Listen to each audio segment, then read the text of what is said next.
Hello, Cherie Hanson here. A thing that came to mind to me today was, are you your own cup of tea? And what that phrase usually means is it's something I'm not drawn to.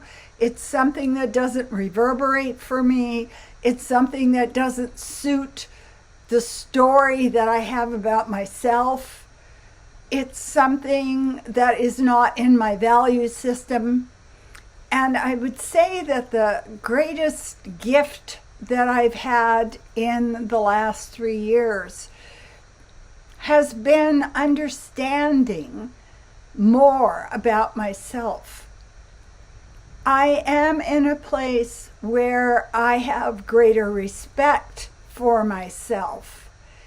If I don't like it, if I don't want to get involved in that, I don't want to walk on stilts, I don't want to bowl, I don't want to swim across the lake. And what happens when we're still inculcated? And I think of inculcated, it's like, you have this aggregate of various rocks and they're all just melted together.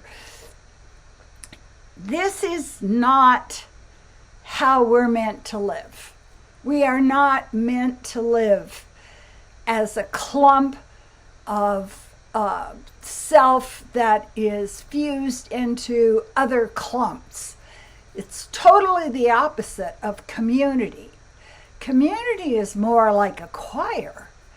What you've got in a choir is you've got each distinctive voice. It's not everybody is a soprano, not everybody is a tenor, each distinctive voice singing at the same time.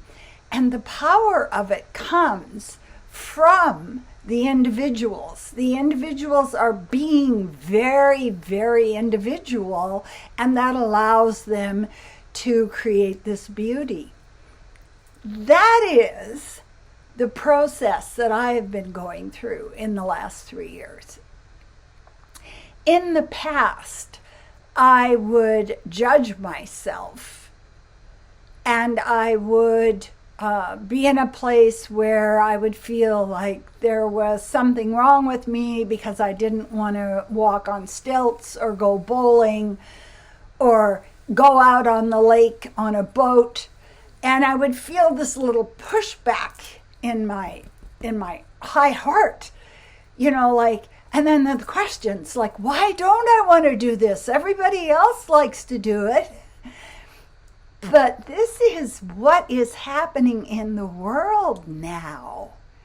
This is where we are now. We are beginning to understand what it means to be the self.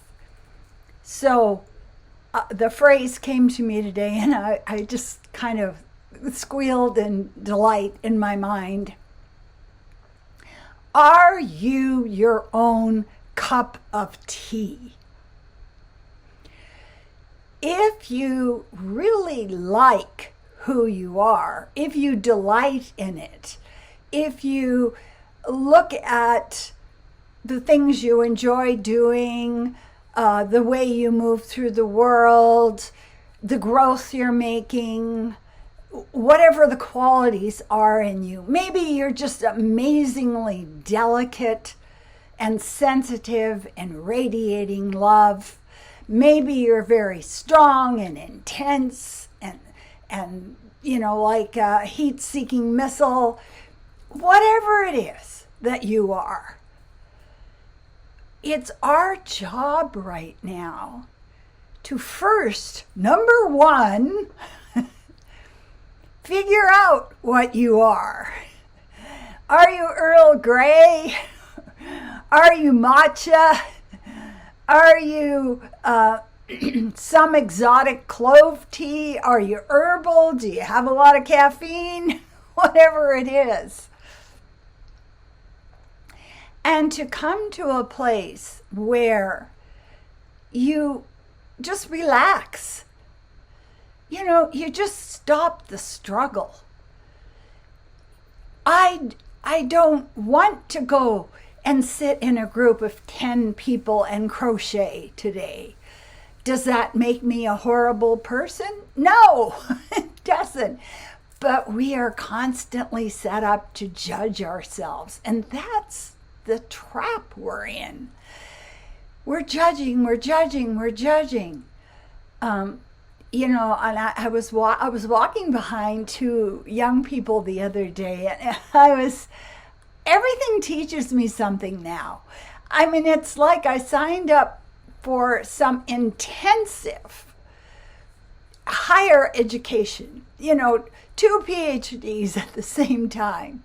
And I'm walking behind these two people, and one is wearing black and white pixie pants that are high up on the calves, very tight. And the other one is wearing gigantic, kind of like clown pants with patches and rips and all kinds of things sewn on it. And they're walking next to one another, and I was feeling so happy. I was feeling so happy because here were two people who were friends or a couple, or I don't know what their relationship was, and it wasn't any of my business. But each of them was being who they were. They dressed the way they wanted to dress. Damn it. This is me.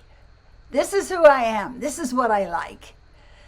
And they were in a relationship where they weren't pressuring one another to be exactly alike. And I thought, I'm always looking for these signs that we're headed to a better place in life. And it spoke to me. It spoke to me from the past where I looked at my high school graduation yearbook, the Aquila. We're all dressed the same. All the girls have the pencil skirt. Maybe some of them have plaid, and they're tight. And then you have the cashmere soft sweater on the top, and the haircuts are all the same. And then you go into the the beehive trend, and everybody's trying to get the tallest beehive. And what's happened is the shackles are starting to come off. The sense that you have to act as if is starting to die. If you want to be dun-colored and invisible and, sit back and be very quiet and just be observer, do that. If you want to be someone who is quietly helpful, I was in a group, just so many things I'm learning right now.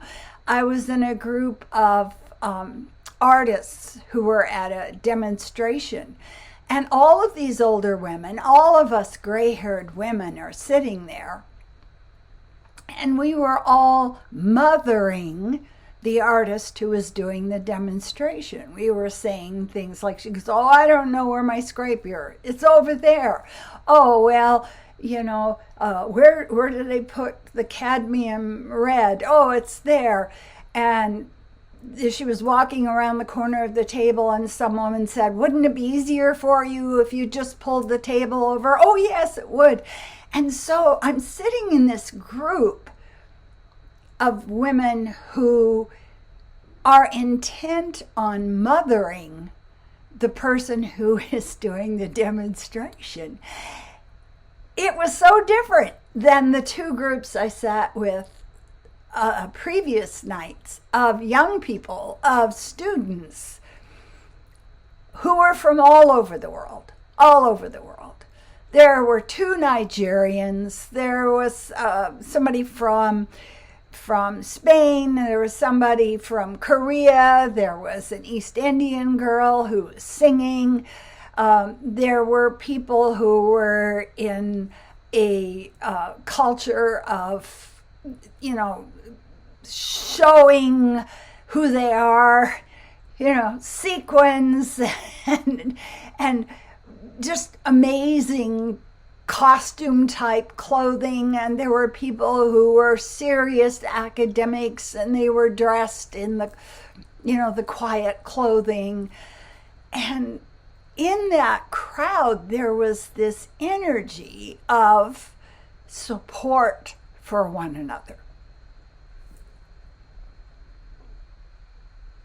So beautiful. You are from a different culture than I am. You are from a different continent than I am. You are choosing to express your personality in a different way than I do. But I support you.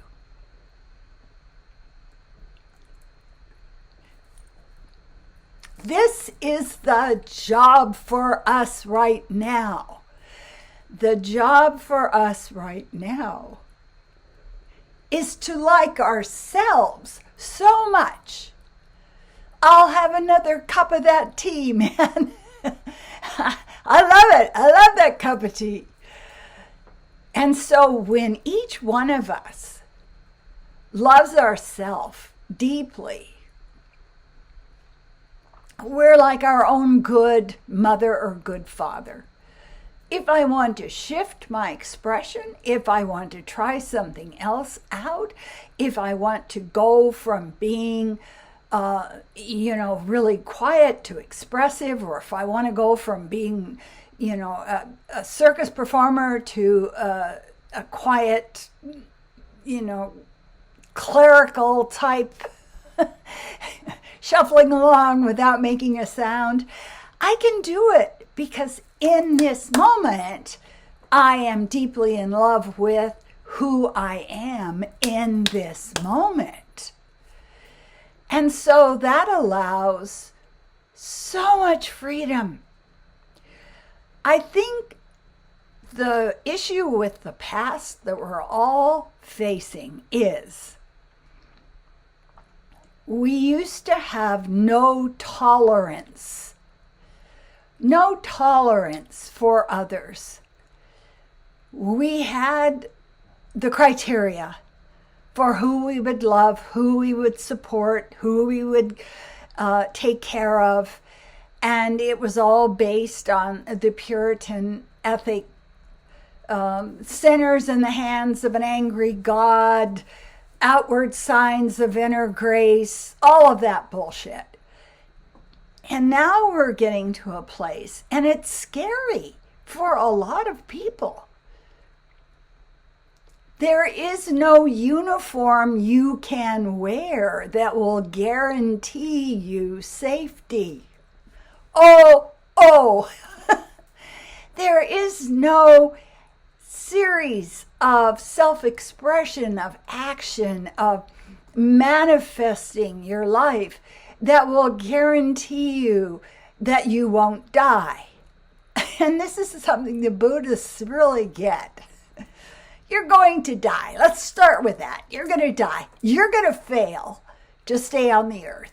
Now, if we start with that and work backwards, you can go, okay, so I'm going to die.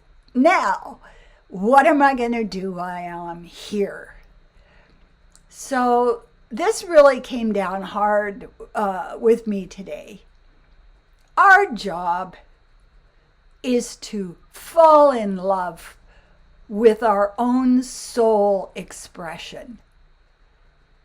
We need to constantly remind ourselves that who we are is an assignment.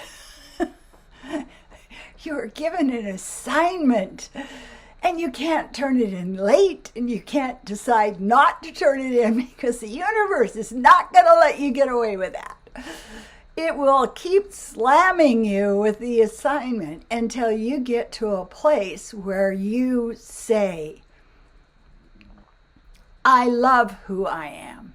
I love who I'm becoming. And I am not afraid of other people. What's the worst that can happen? Another person could be dangerous to you, but you know who's the most dangerous person in your life? You are.